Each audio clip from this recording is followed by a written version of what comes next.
just before Christmas, like it was in November, a lot of us wives were out shopping for Christmas and things like that, but I was with just a friend that day.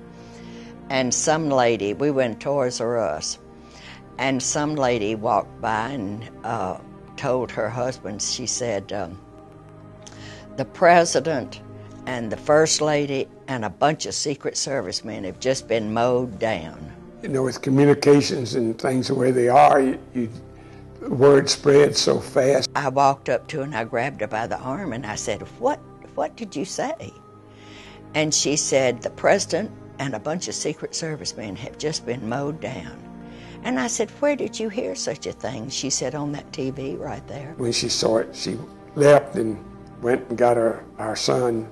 Went straight home and called the White House and asked them what did they know. And they said, well, Nita, no Secret Service men have been mowed down. We know that much.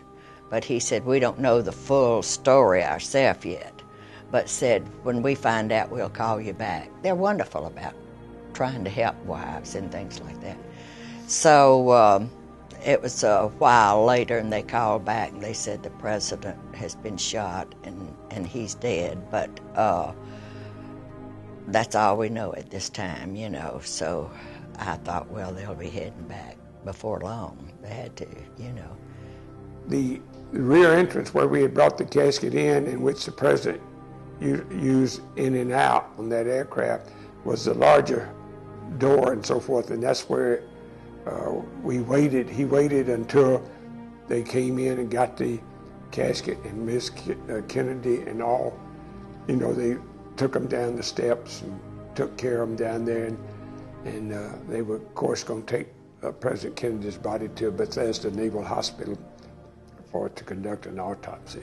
We had other Secret Service agents then that had been brought out, of course, had secured the area.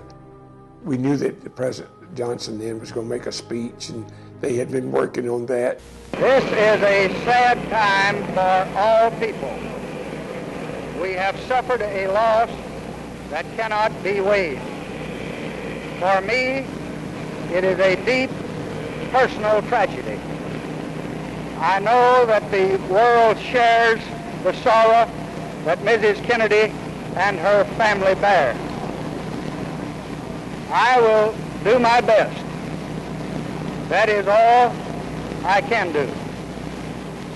I ask for your help and God's. Lem did not get in until early the next morning. He worked all night that night. It was a long day, but nothing to, you know, what everybody had been through. And then I was watching the TV the next morning, and I saw Lee Harvey Oswald.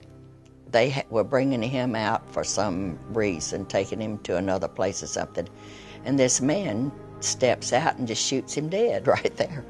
Well, it shocked me so much. I ran upstairs and I grabbed Lem by his pajamas and I started shaking him. I said, Lee Harvey Oswald's dead. He didn't care if the world had fallen in. He was just so tired. So I thought, I'm not going to keep shaking him on this.